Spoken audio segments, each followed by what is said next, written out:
this horrible moment. Yep, you got it. And then share with the world on YouTube. So just to let you know. And we do have seats available. Do you have any more seats available up here? Raise your hand if you have a seat available.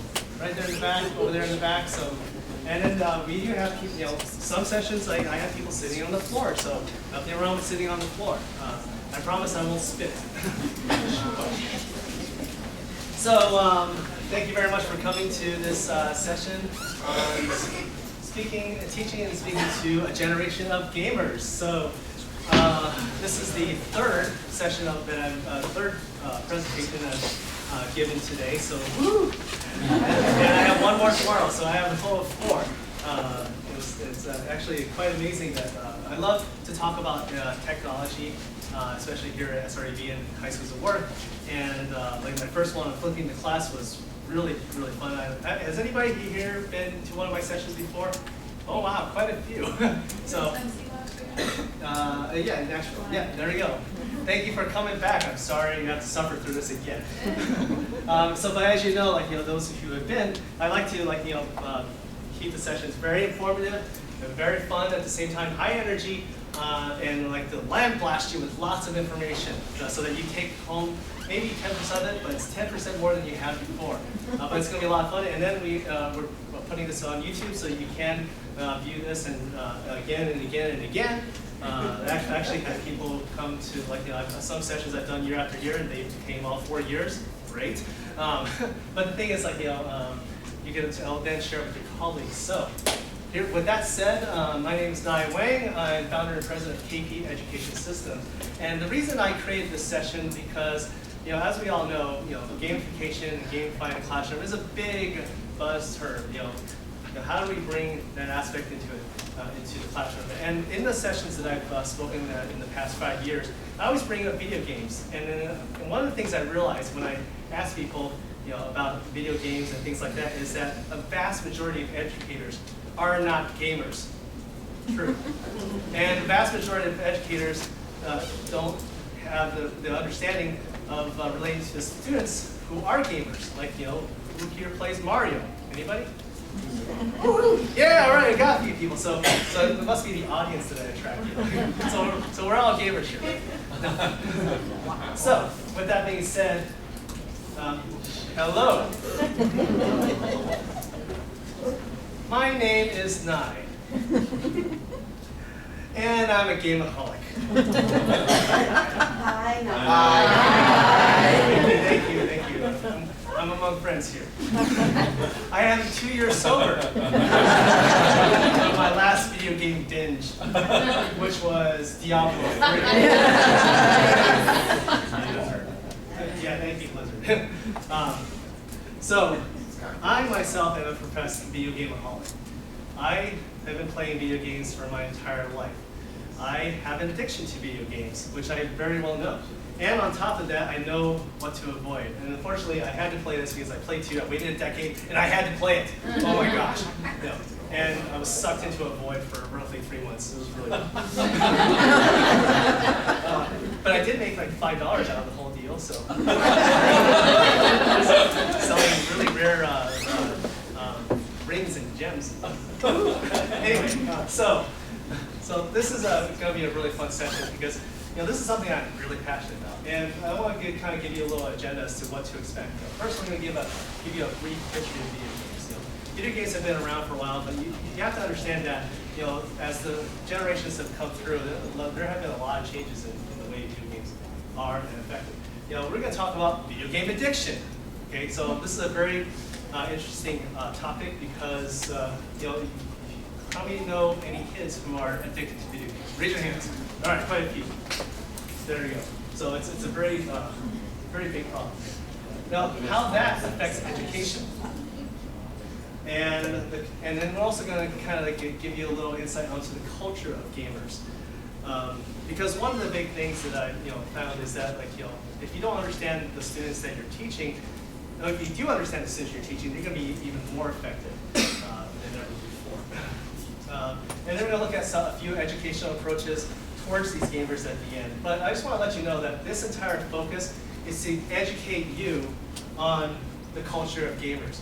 Just kind of give you a glimpse and understanding as to people like myself, and so how you can deal with them.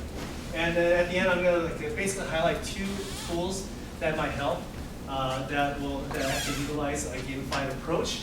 Just there's a few of them out there, so I'll only highlight 2, just kind of show you the contrast of like different approaches between those 2 tools.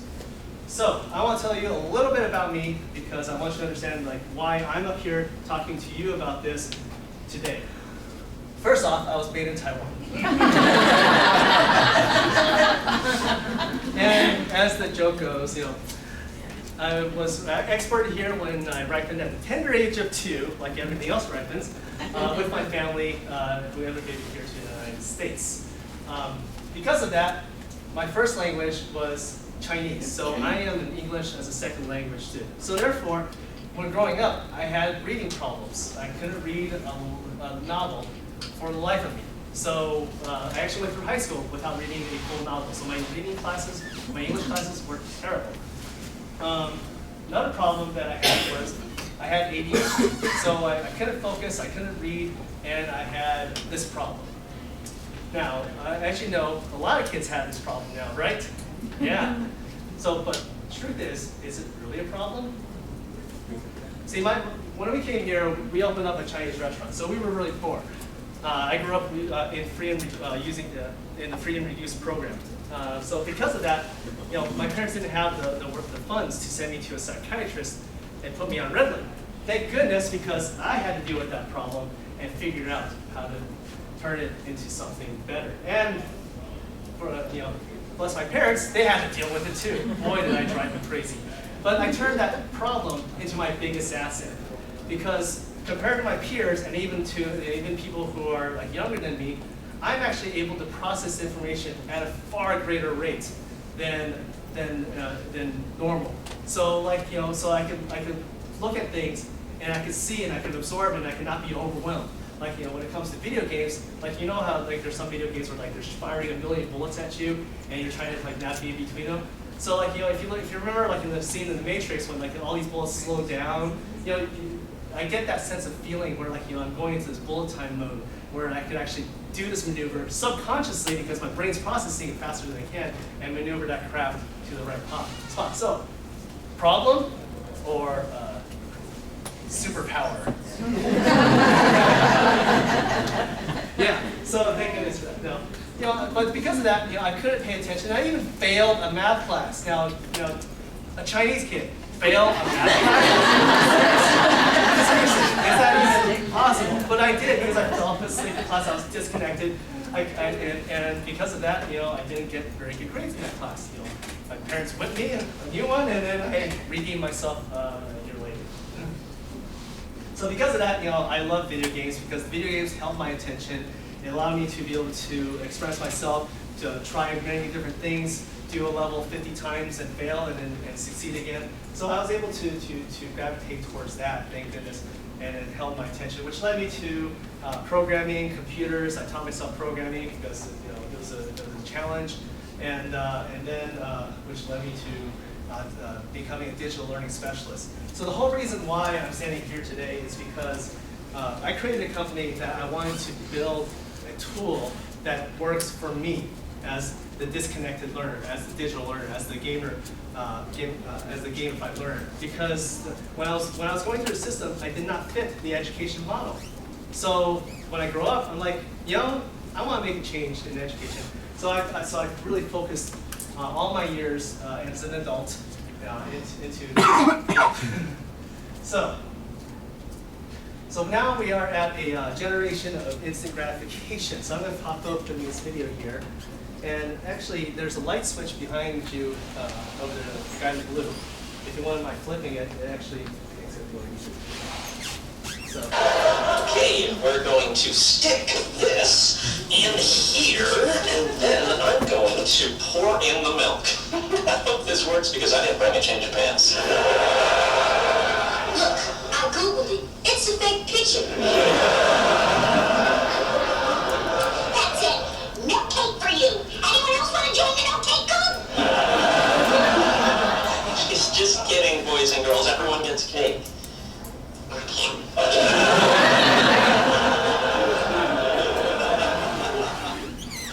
So, who here escaped Big Bang Theory? Raise your hands. All right, for those of you who haven't watched it, you need to. Watch it on Netflix, Hulu, or whatever. But but that really exemplifies the generation that is here, but also the ones that are coming up. The ones that are here learn about Google, learn about YouTube, so they're utilizing it. But now the kids that are coming up, they're growing up with it. They expect instant information right in their pocket, in their side, wherever they have their devices. This is an expected norm now, as opposed to the way it is. And in education, we're trying to find this linear model of playing content to the students in such a way that they just can't understand that model. So I love that clip. Anyway, so who here is a gamer? Raise your hand. All right, got quite a few gamers in here. That's really cool. So a lot more than I expected, actually, but probably the title attracted you. Like they attract on the arcade thing. So now I want to kind of differentiate. Who here is a classic arcade gamer? Raise your hand. Okay, cool. So you did the Pac-Man, Tron, the Battlezone, Space Invaders, and things like that. MP, Street Fighter. Yeah, awesome. I'm among peers. I'm happy.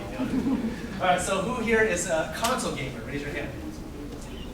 Okay. Cool. All right. So console gamers came in the late '80s, early '90s, becoming more prevalent. Now, who here is a portable gamer, meaning smartphone? Okay. All right. So do you have a smartphone? Raise your hand. Have you ever played solitaire on it? Okay, you're a gamer.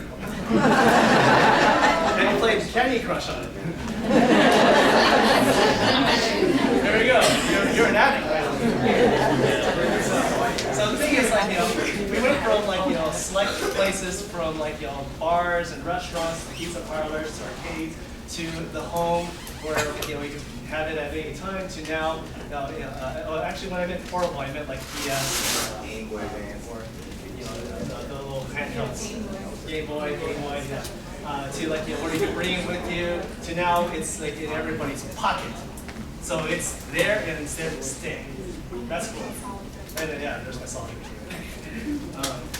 So let's go over a brief history of video games here. So it started in the 1970s with a little invention by Atari called Pong. Now, when that came out, kids, yeah, you got some Pongers, right? I played on the guitar.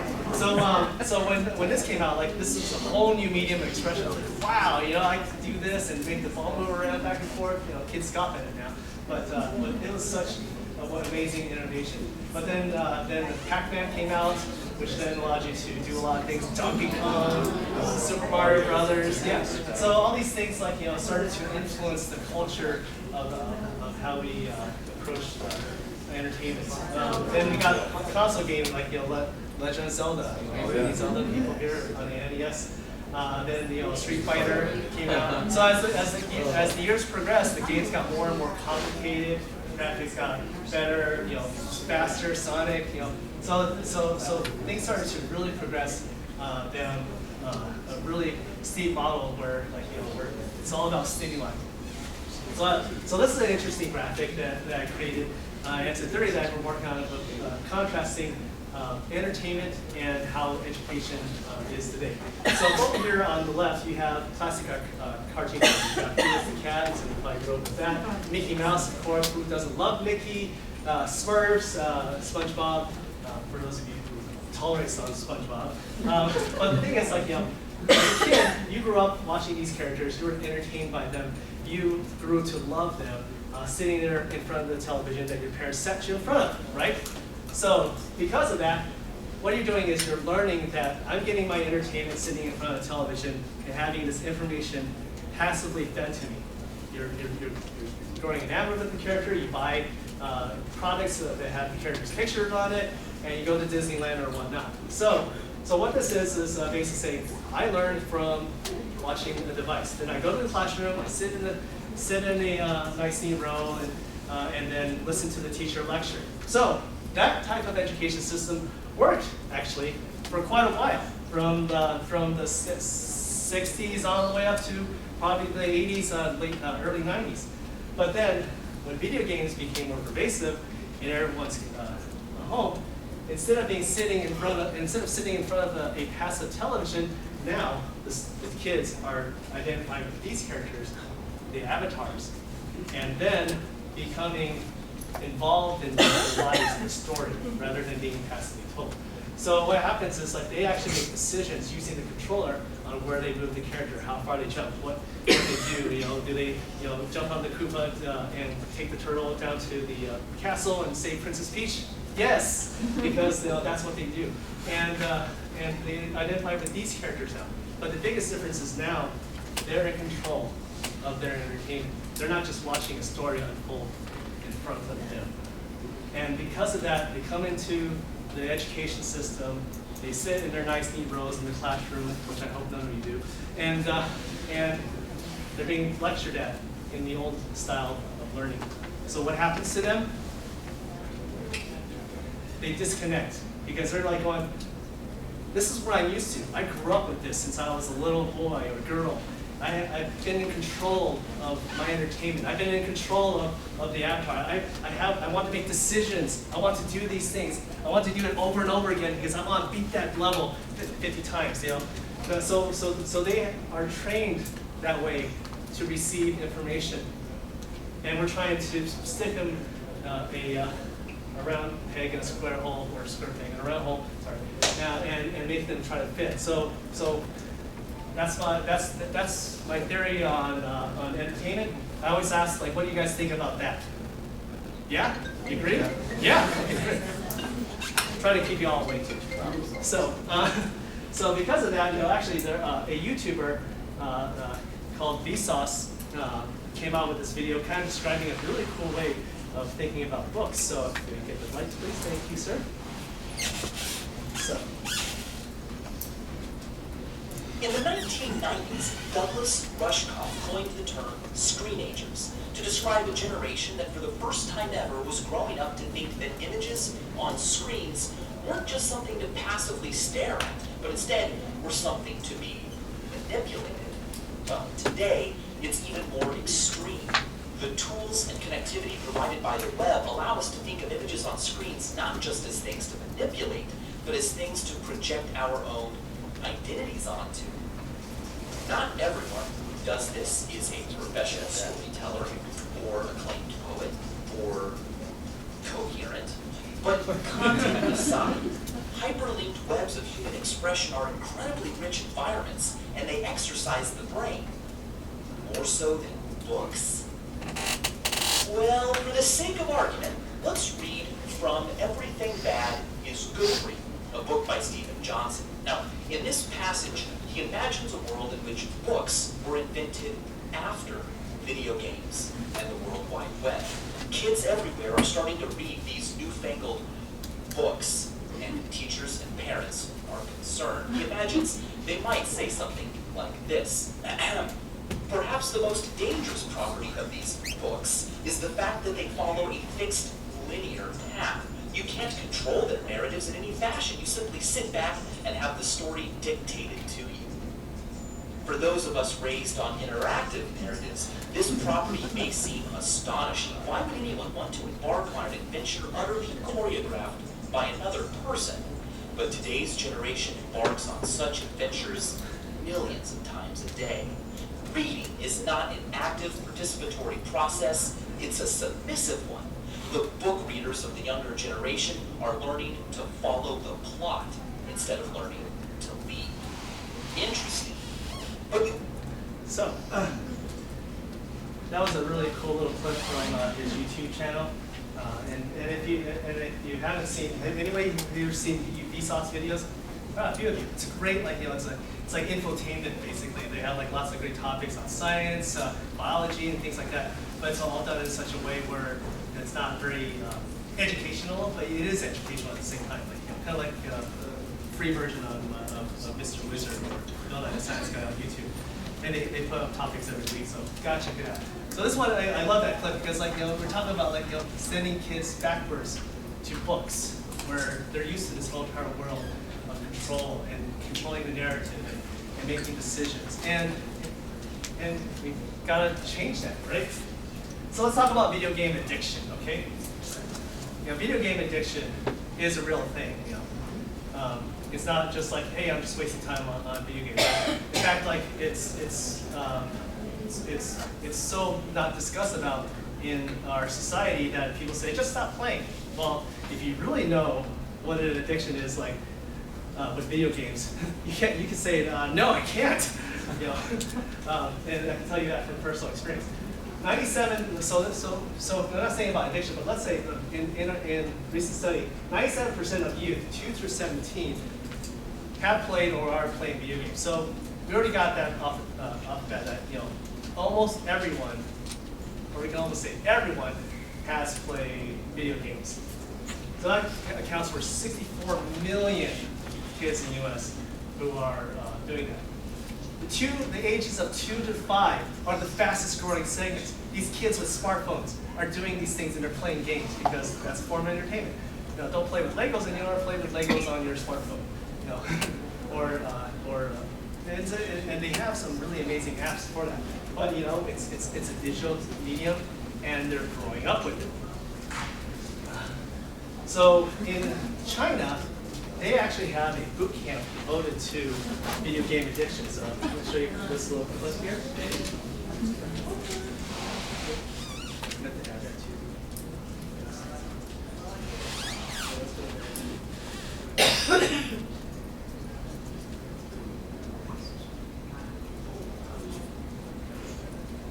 Internet addiction affects millions of people in China, and to fight the problem, rehabilitation camps have opened up around the country. VON was granted rare access to an internet addiction camp in Beijing. VON reporter Jessica Pan has more. 17-year-old Yan Xiang has spent the past 2 months at a boot camp housed inside a Beijing military compound. He and 20 other peers have been sent here without access to the outside world. Cell phones and computers are strictly forbidden. They rise at 6:30 a.m. every morning to begin military drills. And why? They're being treated for internet addiction. The Chinese Internet Network Information Center reports that there are over 300 million people in China who play online games, and 14% of China's youth, or 24 million people, are addicted to the internet.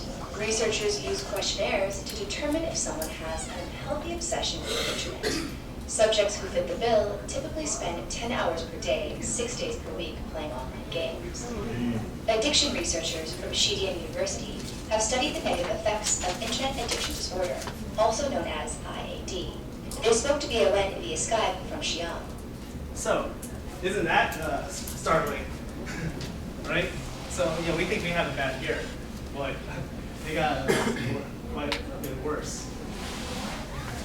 Where they actually set up boot camps. Actually, that's a really interesting news segment that if anyone wants to watch, just Google internet addiction boot camp in China, and it's really eye-opening. And that study, that news report was done 3 years ago. Crazy, isn't it? So now we brought to light that it's addicting. So why is it so addicting? This is from from a lot of studies where people professing and actually personal experience that it leads to a temporary escape. So it gives you that escapist notion where your reality isn't as happy as you want, so you have another place to go. Your happy place, basically. It gives you social anonymity, which is if you're like a lot of people who fall into that trap are socially awkward in a way. So they like the anonymity of creating their own avatar and being someone else who they really aren't. So it's actually a challenge and it's goal oriented. So when you're playing a game, you have a goal and you want to reach that goal, and you have an overwhelming obsession to reach that goal. Like when I play a game, I'm like, I'm only gonna play like 10 minutes. I'm like, oh, I finished this. What's next? Let me check something else out. Oh, another 10 minutes has gone by. Another 10 minutes has gone by. Another 10 minutes has gone by, and so on. So because you're constantly seeing measurable growth, So this is why it's so addicting. Oh, that's right. This is why I put the little keys in it. So this is a sheet where basically I'm going to ask for just your email address, and I'll send you the PowerPoints and the video and additional information from this. So just fill it out and send an email. I promise I will not spam you. Okay, so anyway, it will never go away because the video game industry is a multi-billion-dollar industry, and they thrive on that addiction. And they don't care about it because they're making money. Like when Grand Theft Auto 5 came out, that made so much money it blew records left, right, and center. And they're just going to keep building that because there's people who want that, who need that. So they are an addiction. So I'm a teacher. What do I do about this addiction?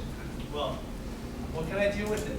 Well, we need to harness the power of gamification. And that's what we're here about, is to figure out what aspects of that addiction can we pull into the classroom so that we can create something similar, something unique, something that can speak to them in their way. But also, I want the session to be able to create empathy. Now, empathy is a very strong word because empathy allows you to become great teachers. Now, if you don't understand these gamified, addicted students, what I'm trying to do is impart some measure of empathy to you on this entire culture.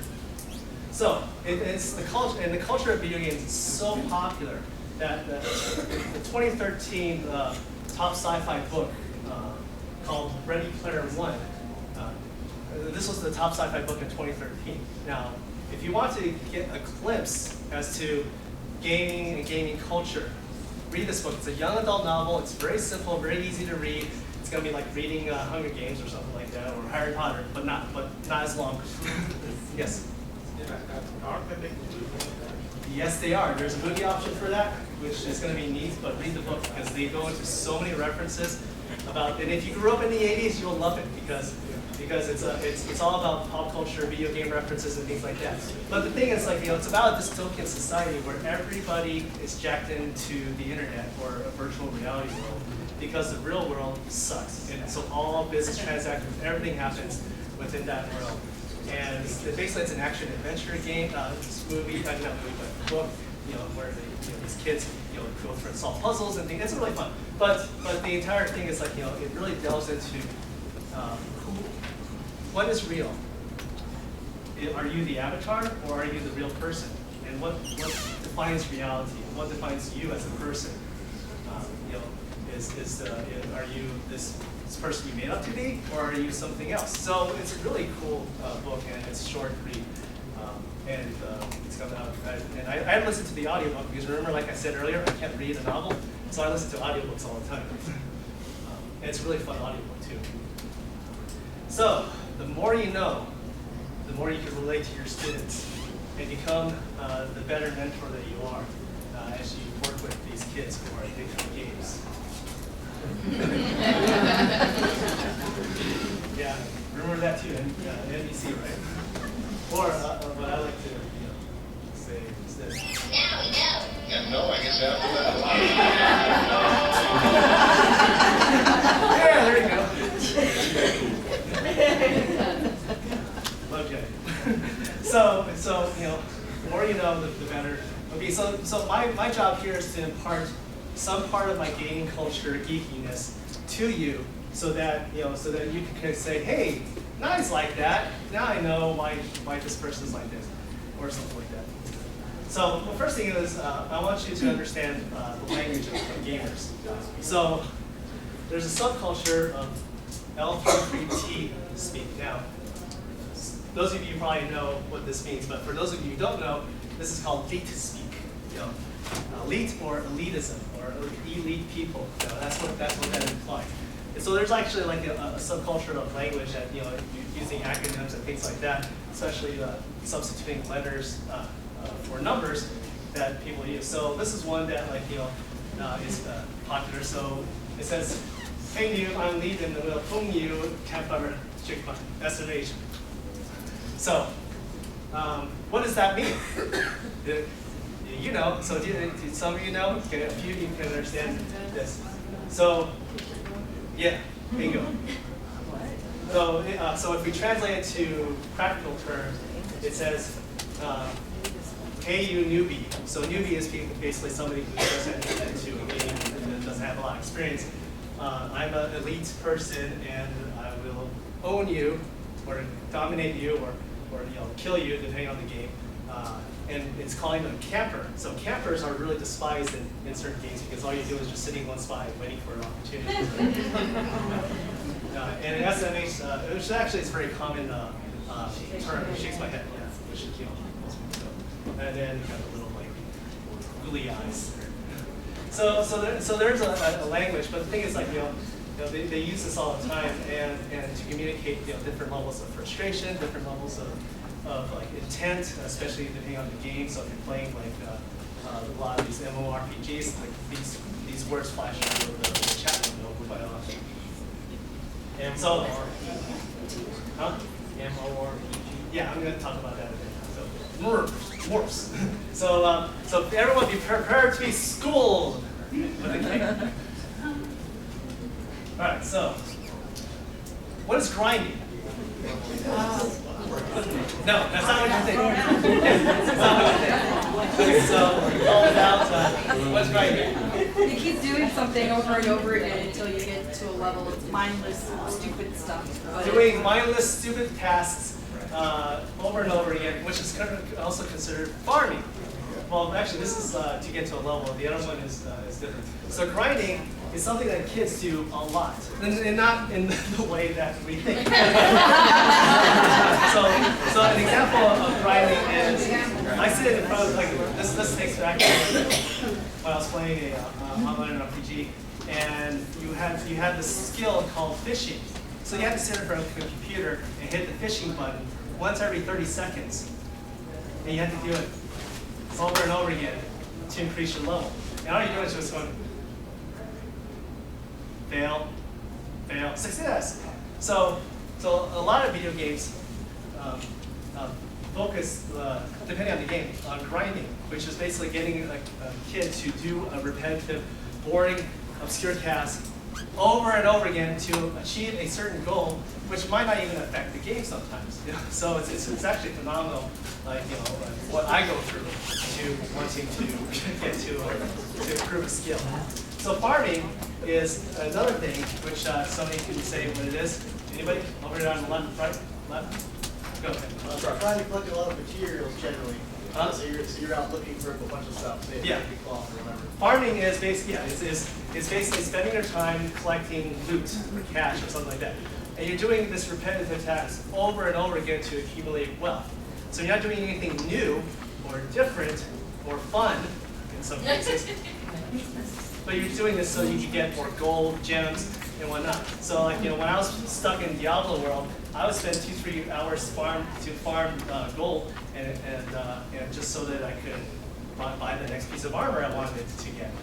And I got the armor, and that was my reward. But I didn't get anything else. I didn't get any new skill. I got a new piece of armor, which actually was awesome because it had like a +8 and it gave me the ability to cast fireball. So it's using it as much as mana. So farming is commonly done in a lot of games. So a lot of kids do these things called speed runs. So speed run, anybody know what that is? No, you, sir. So when you try to go through a level as fast as you can. Yeah, speed runs is like a personal challenge. So when you play a level, normally you would take like, let's say 30 minutes or something like that. A speed run, or let's say actually, it's more of a reference to an entire game. Yeah. No, it's not that. No. So basically, like if you ever played, what's that game that you die constantly? I can't remember right now. Temple Run? Huh? Temple Run? No, not that. But Subway Surfers? Flappy Bird. there's this game that basically would normally take somebody 60 hours to go through. Like Resident Evil. Or Resident Evil. But then the speedrun challenge is completed in 8 hours Oh, God. without dying, and only using a pistol. Dark Souls. And Dark Souls, that's it. Dark Souls. I have a friend who hates that game, but still obsessively plays it because that game literally you die like 100 times, and you lose everything because it's so brutal, but yet people still play it. I haven't touched it yet. So people can actually do a speed run in under an hour. I watched a YouTube video on that, and I'm like, phenomenal. So the thing is, like, you think about these things. Repetitive, really boring actions to get very minor rewards and challenges. Why are they doing these things? Why are they wasting their lives on these games to accomplish these goals? I mean, as menial as it is. Yes? Because if I want to raid, I need all the crap from that stuff in order to raid better. True. So Those little rewards are so valuable in the mind. Yeah, the little rewards are so valuable. That's a great point. Now this is the exception because this reward is a personal satisfaction that you can do this, because you're not building something. You're actually starting from ground zero and making it through a game in under a certain amount of time. It's just crazy. And then the most fun thing is finding Easter eggs. So you go look up some information online, and you go, okay, if I do this action, make it to this level, click on this door, and then walk back 3 steps, spin around 5 times, and then jump up in the air, and then go over here and squat, then you get this like really amazing Easter egg. That's probably just something menial and stupid. But hey, I got that. So it's discovering secrets, discovery. And these kids, they live and breathe these different things. And Easter eggs actually were first introduced in a game by Atari called Adventure a long time ago, where the developer, who actually this is an interesting story, the developer of the game by Atari did not get credit for developing that game. So what he did was he programmed a hidden Easter egg where if he did certain actions, he would find his name in a level, and that's how he got credit. And then they manufactured these cassettes, and then everyone discovered it after the fact. But that's how Easter eggs were really born, not from Easter Bunny. So, but the thing is, it's another interesting challenge. So I want you to understand game preferences because everyone has different preferences. What I like to equate like preferences is like what actually also to education learning styles is like to a buffet. So when you go to a buffet in Las Vegas, everyone goes to the crab place, of course. But the thing is, you would pick something different than you, and you would pick something different than you, and everyone has a different choice selection based on their preferences. So in education, learning is just as diverse. And what we want to do is, we want to create a buffet of choices in what we offer to students with this. So when I talk about game genres and personality type, so understanding what types of games they really enjoy kind of gives you delves you into the minds of these gamers. So first off, we have FPS, which stands for first-person shooter. So this is the most common, most popular game type out there. So games like this encompass Halo, Medal of Honor, Call of Duty, so war-type games, Far Cry, which my personal favorite. Well, actually, no, Grand Theft Auto is my favorite. But then Far Cry comes in a close second. But I think these are the games that like basically you're running around in a first-person mode and you're kind of gun and you're shooting things. Some of it's single player, some of it's cooperative where you're working in teams. So first-person shooters is the most popular one out there because it gives you the most instant gratification. So because of that, we have certain personality types that can be attributed to first-person shooters. The kids tend to be more aggressive, more violent, they like to bully, and they're more vindictive. So these are the kinds of things, kids that like can be gravitated toward that, can gravitate towards these type of games. I really enjoy these games, but I don't play it a lot. But they're really fun, so I just play it as a quick diversion. What you're seeing down here, this is actually a video of a first-person shooter done by a YouTuber who's actually doing it in real life. So they're making it simulating real life as a video game, which is actually pretty fun. So they got the video game graphics happening. and things happen. And lots of inside jokes happen in this because like certain things that happen in a game, they're showing off in it, and then because you're playing the game, you're like, what the heck just happened to me? And then, so anyway, but the thing is, like, you have some interesting positive attributes for these type of gamers. So they're a lot more perceptive. They notice things faster and quicker than most people because they're always on the lookout, looking for movement, like that pixel that move, and then they can snipe them. You know, they're team players, so if they're playing online, they have to work with the group to be able to get to the capture the flag, which is a very popular game mode. So they're really team oriented, so that they have to work together because if you don't, then you're going to get booted from the team because they take those kind of players out. You get bad rankings and stuff like that. They have very fast reactions, so that means they have a lot of dexterity because they have to translate their movements on their council and things like that. Yes. They're also really great to get out of rush. Huh? They're also really great way to do this. Oh, you mean playing the game? Oh yeah. That first person shooters are great for relieving stress. Yeah, it's great. That's why aggressive people tend to go for that.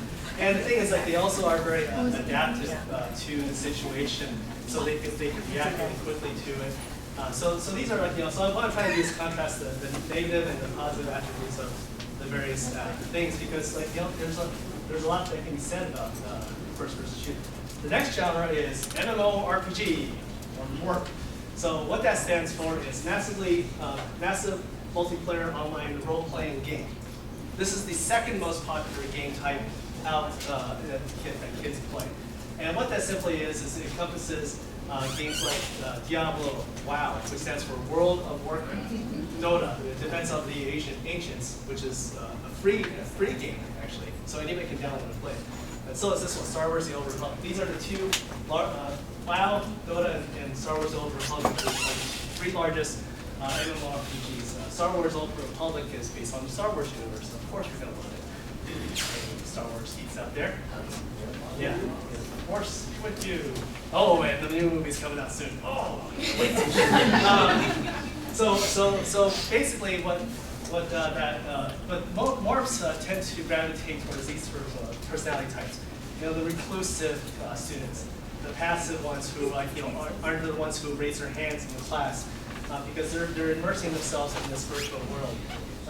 They're somewhat antisocial, or they could also be none of the above and be perfectly adjusted. Because sometimes, some of the kids who are in this world are very articulate and very strong because they're looking at it as a big challenge. Because when you're playing a MMORPG, it's a fast world. You're interacting with thousands and thousands of people in this virtual world. And so they have to be team players in order to survive. Because you can't play solo, because you won't get far. You have to work with someone else, a guild. Team. You have to understand economics. There's a buy and sell trade system in it. So every item has a certain value, and if you find an item, you have to research and find out what the true value is and sell it. So because you might find the sword of +10 sword of light, and then you put it on the market and realize that I sold it for 10 times less what I could have. So you have to kind of understand that. You have to be goal oriented because you have to set a goal of where you want to be as a character, as a player. And then you want to do what you can to make it there. They're digitally social, so they might be antisocial at school, but they are so expressive online, that it's phenomenal. And they're great at decision making and making plans. So when they do like a guild war or when a guild gets together to for a mission, you have to put a lot of planning involved to be able to do it. So let's say your goal is to kill the dragon of the ancients. Well, first you need to find the scroll that opens the cavern, and then once you find the cavern, then you have to kill the Lich King. But then you need a special element to be able to do that. So you have to, so it's not just like go and hack and slash. To be able to get to a goal, they have to do a lot of planning. So kids who play this, you have to give them a little more credit than just going around and just like hacking or doing things, just casting spells. Or Star Wars, flying X-Wings. So this is a game that's kind of playing that's Dota 1, DOTA, there. So it's the second most popular one. So this is what you see here. Looks like a star cluster. Can you hit the lights for just a second here? Thank you. So this is the level tree for DOTA 2. So what this is basically saying is like you start out here, and let's say you want to get to here. Like let's say this is a battle mage that specializes in archery. Then you have to progress through these different trees, acquiring certain skills to be able to unlock that specific skill. So this is how vast and complicated that universe is. It's not just fighter, wizard, Valkyrie, or barbarian. Any Gauntlet players here? Gauntlet 2? Okay. So that was a Gauntlet reference. But now it's like, how do I want to specialize? What path do I want to? What do I want to become? Where do I want to go? So you look at this, you're like, whoa, this is complicated. But to a kid, they're like, oh yeah, I could easily navigate that. In fact, I'm going to go here and a little here because I want to kind of specialize in 2 aspects. So I want to be a barbarian mage instead of a paladin or something like that. All right, thanks. So the next most popular one is fighters. Now fighters are great because it's like instant gratification, short. It doesn't end up in endless hours of playing, which in some cases I actually do, and because I want to unlock a certain character. But it follows like Street Fighter, so it's the very most common one. Mortal Kombat, which is like everyone is playing Mortal Kombat X. Dead or Alive, with the simulated bouncing and and Soul Calibur. So these are some of the most popular ones. And what fighters are geared towards is like aggressive, violent, and competitive people. These are you're fighting one-on-one either with another person or a computer, and you're trying to outdo them on karate moves. That's been put So any FPS, any fighter players in here? Raise your hand. We have a few fighters. So one of the things you'll realize is I could raise my hand for all of them. Actually, going back, any MMORPG players? All right, good. So you have quite a few. And then backing up, first-person shooters. Okay. All right. So you guys are all violent. So this is a game type that really focuses on competition. And these kids are really competitive and they become confrontational in a way. But the positive attributes I like to point out with these is that they're very perceptive, because when you're fighting someone, you have to act and react really quickly on a split-second basis and be able to kind of almost predict what the other person's going to do. So you actually look at patterns, you look at behavior, you look at the other person, you kind of feel them out. It's kind of like poker in a way, or Texas Hold'em. So they're very perceptive, because they have to key in order to beat them on that. So because of that, they have to have really fast reactions to that aspect. They also are adaptive as well. So they can adapt to any play style typically. If they're playing online, then you don't know who you're going to get matched with, and then you have to adapt. Good memory, because gosh, some of these these games are just more than just hitting buttons. You have to do certain moves and fun combinations to be able to pull off specials and things like that. And some of them are so complicated. Like I have one that you have to do back down, forward, hit, wait for a split second, forward, back, up, circle, and then hit the punch at the exact moment somebody's getting up to be able to accomplish this really cool maneuver. And it can be done, and I have done it. It only took me 9 tries, which is not a lot, but sometimes I've actually practiced a move for 50 times. And once I got it, I'm like, oh my gosh, and I can do it over and over and over again, because you get that click moment, and you go, what? So that's a huge determination. And so they have to memorize these moves for these characters, and each character has dozens and dozens of moves, depending on the game type. Back in the day, it was simple. This is Mortal Kombat 3. And that had only maybe 8 moves per character. Now we're looking at 30 moves per character in some cases. And you have to also be determined, because there's a term called juggling in this type of game, where basically you pull off this combination where you keep them in the air. So you're doing this uppercut, and then you hit them, you kick them, you punch them, you throw the ball, and then they just then at the end you just keep doing it over and over again, and then you hit them 80 times or something like that. And that's tough, I tell you. But there's some people out there who can pull it off if they're sleeping, because they practiced it so many times. And so this is Mortal Kombat 3, a much less version of Mortal Kombat 9 or X, if you've seen those. So fighters, very popular, but very short, because you can play them and go away. action adventure. So here, this is a great category because it's a category that can work with masses. So you really don't have to be obsessed with video games to play this. Like Assassin's Creed, actually, it's a really deep game. It's a fun game. There's the Drake series. Tomb Raider is a popular one. Basically, you're a character, you're running through a level, and it's very linear. So you're following the storyline continuously forward. The only thing I can think of that would fit this personality type is you're a little reclusive, but not really. I mean, I can't really pull anything negative. But the thing is, like, this person, they're good at following orders. They're good at, like, progressing through. So they're not more like that linear learner type. They can accept repetitive actions. So if you're going through a level and you fail, they can, you can do it again, do it again, do it again. You can do it again until you get through it, even though it's the same exact level every single time. So there's no variation typically on this level. So you're very linear. So this video down here you're seeing is like a Assassin's Creed, but it's a real life version, people doing parkour, which is basically running, and they're actually running on rooftops where they're filming this, which is kind of crazy. But the thing is, like, so I show you this because these people are so obsessed that they're recreating video game elements and aspects in real life. So they're jumping over these like 3-story, 4-story buildings with no protection because they're so obsessed with it. So it's a great category. Now, simulations is my personal favorite. This is the one that I graduated towards, and this is where I get my life sucked out of. Games in this category are SimCity, Sims, Simulation, Civilization, and my personal favorite, Capitalism.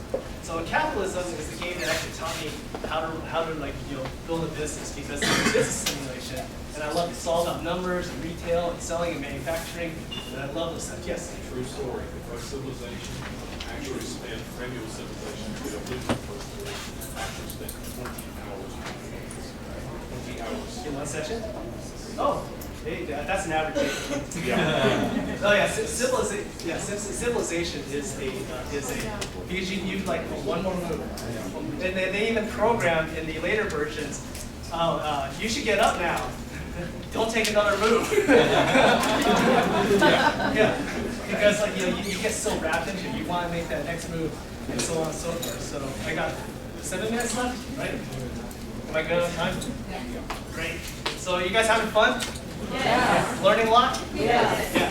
So simulations, like these kids do tend to be a little more reclusive because they're just sitting there for 20 hours doing the sim over and over and over again. And the thing is, like but the thing is, they're like planners, they're thinkers, they're engineers. People who play SimCity became city planners because they learned the reactions of, like, if you put a power plant next to a residential area, no one's gonna want to move there. So it allows you to be able to play out different scenarios and things like that to be able to do it. So you're mechanical, you're analytical. So this is a great category. So if you got kids who are playing this, it's a good thing. As long as they don't spend 20 hours sitting in one city, or in some cases I've actually done a day and a half on a LAN party. Not playing Sims, but playing some other games that are similar to that. I want to think about what's that? Warriors of Might and Magic. Okay, so this one is a time suck as well. RPG, which stands for role-playing game, and things like this are D&D, Dungeons and Dragons type games, Fallout, the original Fallout series, and even the first-person shooters are considered RPG. Final Fantasy is a very huge RPG. I spent, for those games, like 80 hours going through that because there's a lot of grinding involved in that. And then Baldur's Gate series, and then the Zelda series. So basically, RPGs allows these kids to be able to take a character from level 0 or level 1 and build them up by increasing their stats, their armor, and things like that. So these people can become very reclusive. So that's really downside. But the upside is that they're kind of like The Sims. They're very determined. They can spend all those hours building up this character and going through the story and getting all these items and things like that to be able to make it to the end. And these games are long. Like average game length for most of them are 60 hours. Some topping out over 120 for Skyrim. You usually spend 120 hours on that one game, on one character. Then you start over with another character, and you do it over again. Then you start over with another character, and do it over again. So you can imagine that. Okay, so time wasters. Now, this is a category that I know most of you are involved in. Candy Crush. I play Heyday. So, and Solitaire. So basically, I only threw this category out there because you're bored easily and you have an addictive personality. Sort of a joke. And what benefits are there? None. There are no benefits to these time wasters. All it is like, oh, what's going on now? I gotta check on my cows. Oh gosh. I gotta do this again, another challenge. Well, I gotta spend $5 because I want to get that whatever movie. Yeah, so time wasters, there we go. Oh, so let's see. There we go. And the last one.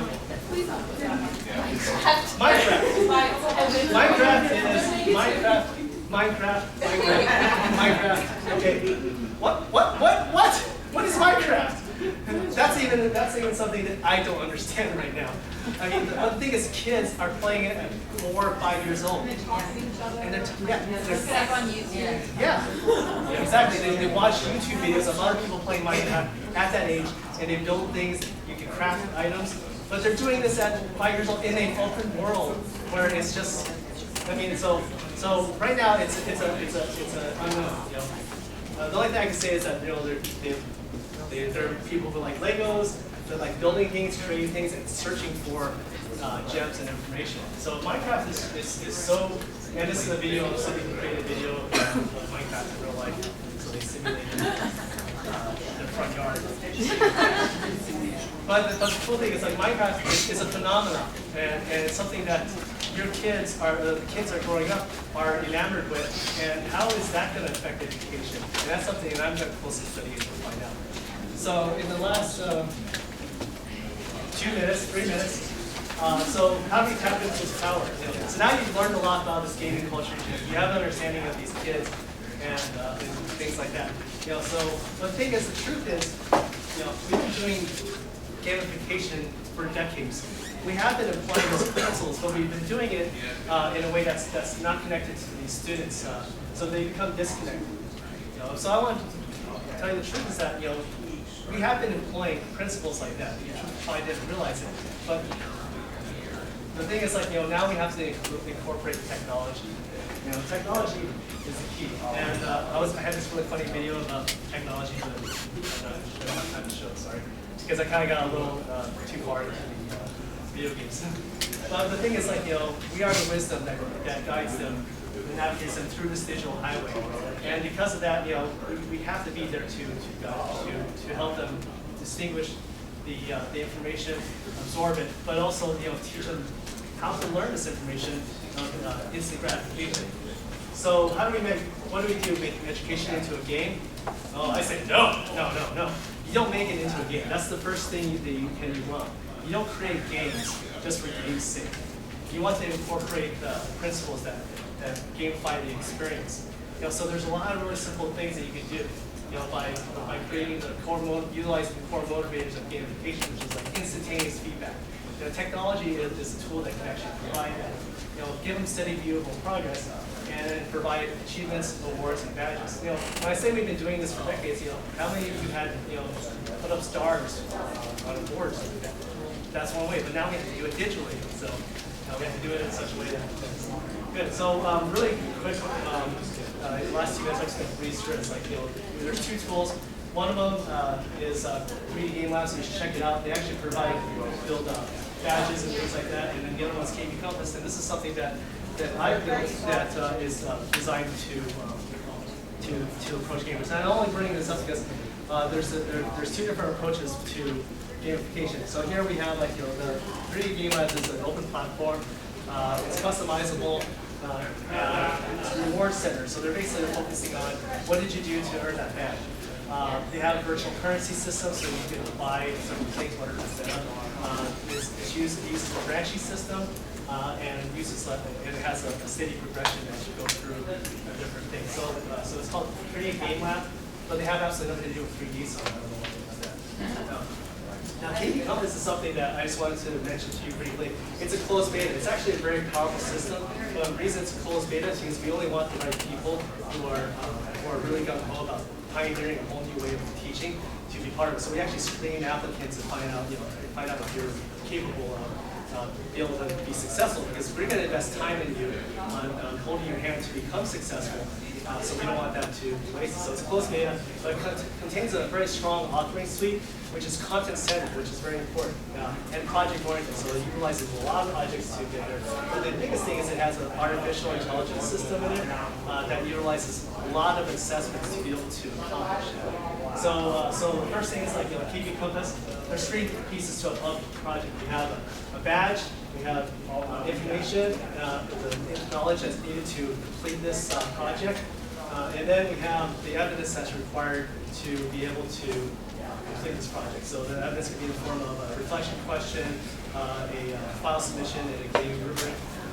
But the key is we have a button that allows students to check their knowledge. Now that button actually is very sophisticated in the sense that it's designed to help the students figure out how well they're learning. And to accomplish that, when they click on it, they're going to be taken to a quiz. But we call it a knowledge check because we want them to think, oh, I'm just making it to a checkpoint on a video game. So I just studied this. Let's find out how well I learned. Did I learn something? So it's going to ask them a series of questions about these topics, and to figure out, are they actually knowledgeable about these other things? And every single student has a different question set, so it's not the same for everybody.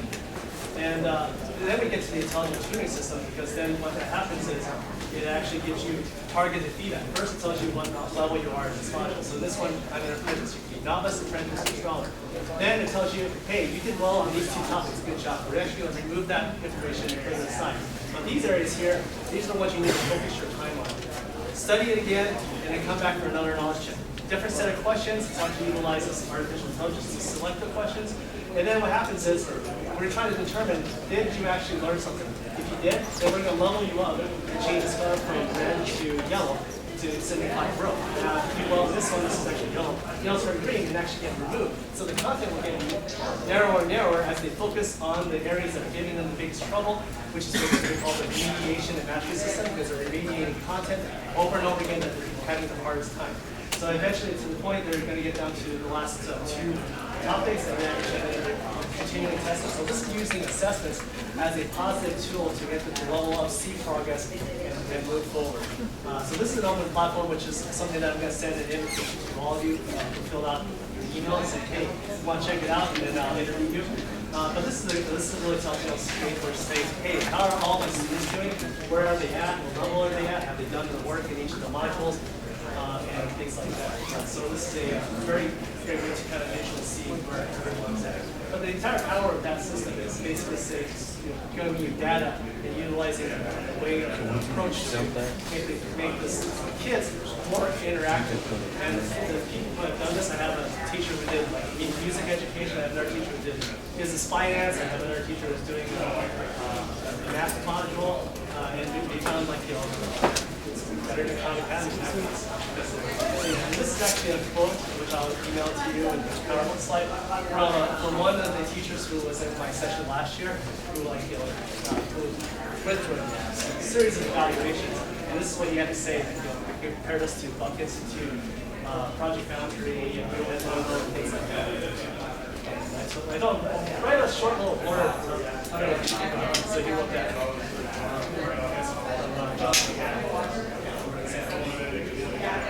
So the other one, we're over. Yeah, we're over. We're over. Are you okay? Well, so anyway, but thank you so much for coming. And if you have any questions, come see me. I really appreciate your time and enjoy the rest of your conference. Thank you. I hope you had fun. Oh yeah, my business card here. If you didn't sign up, you must sign up on the sheet. I'll email you.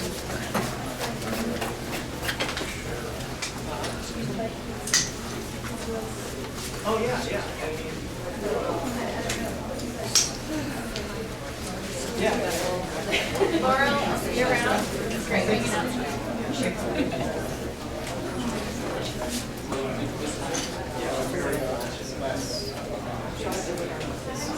Oh, well, let them know.